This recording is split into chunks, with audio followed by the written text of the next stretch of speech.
여러분 안녕하십니까? 계속해서 뉴스데스크 제주입니다. 카자흐스탄에서 입국한 도내 20번째 코로나19 확진자 A씨의 밀접 접촉자가 28명으로 확인됐습니다. 제주도는 A씨가 지난 3일 오후 김포에서 제주까지 이동에 탑승했던 에어서울 항공기의 동승자 28명의 신원을 확보해 전원 자가격리 조치했다고 밝혔습니다. A씨는 제주공항 워크스루 선별진료소에서 코로나19 검체 검사를 받고 제주도 방역 차량으로 지정 숙소로 이동했으며 검사 결과가 나올 때까지 자가격리해 접촉자가 최소화된 것으로 제주도는 보고했습니다.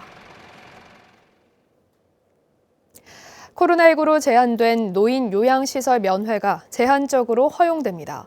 제주도는 정부 방침에 따라 이달부터 노인 요양시설에서 투명 차단막을 설치하고 음식을 함께 먹지 않는 비접촉 방식으로 면회를 할 수 있다고 밝혔습니다. 면회는 사전 예약제로 진행되며 감염 예방을 위한 차단막을 설치할 수 없는 경우 야외 공간에서 2m 이상 거리를 두고 면회할 수 있습니다. 민선 7기 2년을 평가하는 기획뉴스 마지막 순서로 제주도의회를 짚어보겠습니다. 11대 제주도의회는 전체 의석의 3분의 2가 넘는 29석을 차지한 더불어민주당이 사실상 주도했는데요. 대규모 사업장에 대한 행정사무조사와 제2공항 공론화를 추진하는 등 활발한 의정 활동을 펼쳤지만 원희룡 도정과의 협치는 부족했다는 평가를 받고 있습니다. 오승철 기자가 보도합니다. 민선 7기 11대 도의회가 시작되자마자 제주도와 의회는 협치를 하겠다며 공동선언문을 발표하고 상설정책협의회를 조례로 제도화했습니다. 이번 이 공동선언문이 협치 첫 걸음으로서 앞으로 4년간 도민이 신뢰와 사랑을 듬뿍 받을 수 있는 계기가 되기를 바라겠습니다. 하지만 그때뿐 정책협의회는 지금까지 단 한 차례도 열리지 않았습니다. 제2공항과 시설관리공단 설립 등을 두고 도정과 의회는 2년 내내 신경전을 벌였고 지난달엔 개최 날짜와 시간까지 정했지만 추경 예산을 둘러싼 갈등 때문에 당일에 취소되기도 했습니다. 소중한 결실을 맺고자 하는 마음으로 정책협의회를 궁극적으로 임하려 했습니다만 결국 코로나에 대한 인식의 차이를 재확인하게 되었습니다. 한 차례 부결 끝에 추진된 대규모 개발 사업장에 대한 행정사무조사. 1년 3개월 동안 22개 사업장을 조사해서 87건을 시정 또는 권고 조치하는 등 나름의 성과를 냈지만 행정사무조사를 촉발시킨 신화역사공원 하수 원단위 오류는 규명하지 못해 한계를 보였습니다. 제2공항 문제와 관련해서는 갈등 해소 특별위원회를 구성해 공론화를 주도하고 4.3 특별위원회가 4.3 특별법 개정에 발벗고 나선 점은 긍정적입니다. 도민과의 소통 그리고 원도정과의 협치는 후반기 도의회의 최우선 과제입니다. 대립 현상도 발생하고 있는데 이거는 대화로 풀어야죠. 소통을 해야 됩니다. 그래서 도민의 소리를 충분히 듣고 도와 협의를 해서 또한 의회 사무처의 완전한 인사권 독립과 전문위원 확대 등 의정활동 지원 체계도 강화돼야 합니다. 원 구성을 마무리한 제주도의회는 오는 13일 후반기 첫 임시회를 엽니다. 2차 추경 예산과 조직 개편안 등 뜨거운 관절을 놓고 제주도와 사전 조율에 성공하느냐가 협치 재건의 가늠자가 될 것으로 보입니다. MBC 뉴스 오승철입니다.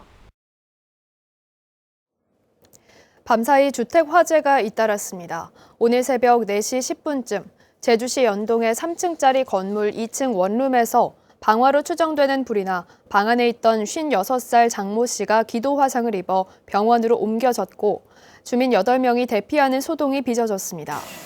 또 비슷한 시각 제주시 구좌읍의 한 단독 주택에서 불이 나 화목 보일러실 천장과 옥상 등을 태우고 30분 만에 꺼졌습니다. 소방당국은 습기를 제거하기 위해 새벽까지 화목 보일러를 가동했다는 집주인의 말을 바탕으로 정확한 화재 원인을 조사하고 있습니다.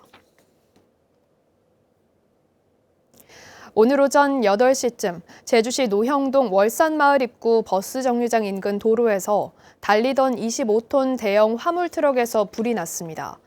화재 당시 운전자는 차에서 빠져나와 인명피해는 없었으며 운전석과 화물 적재함 등을 태워 소방서 추산 1,300여만 원의 재산 피해가 났습니다.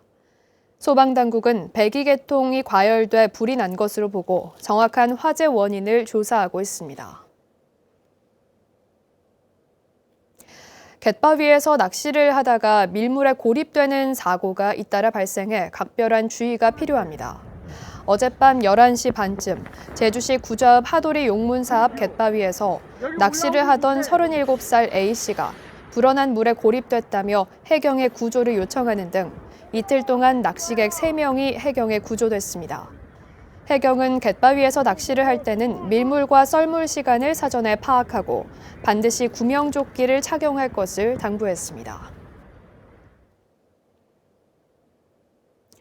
지난달 격주 등교 수업을 했던 과대 초등학교와 고등학교들이 내일부터는 매일 등교 수업을 실시합니다. 제주도 교육청에 따르면 6월 한 달 동안 격주 등교 수업을 했던 과대 초등학교와 고등학교 등 22개 학교가 내일부터 매일 등교 수업을 실시합니다. 하지만 한라중과 노형중, 중앙중과 제주 1중 등 제주시 동지역 중학교 7곳은 격주 등교 수업을 유지합니다. 특히 사대부중과 오현중 등 일부 학교는 당초 원격 수업 대상이 아닌 중3을 포함해 전학년 격주 등교 방식을 채택하면서 학교 간 학력 격차가 우려됩니다.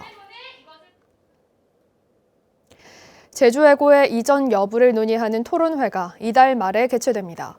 제주교육공론화위원회는 제주외고 이전과 관련해 제주시 동지역 평준화고 전환과 읍면 비평준화 일반고 전환 등 2가지 안에 대한 공론화를 진행하고 있습니다.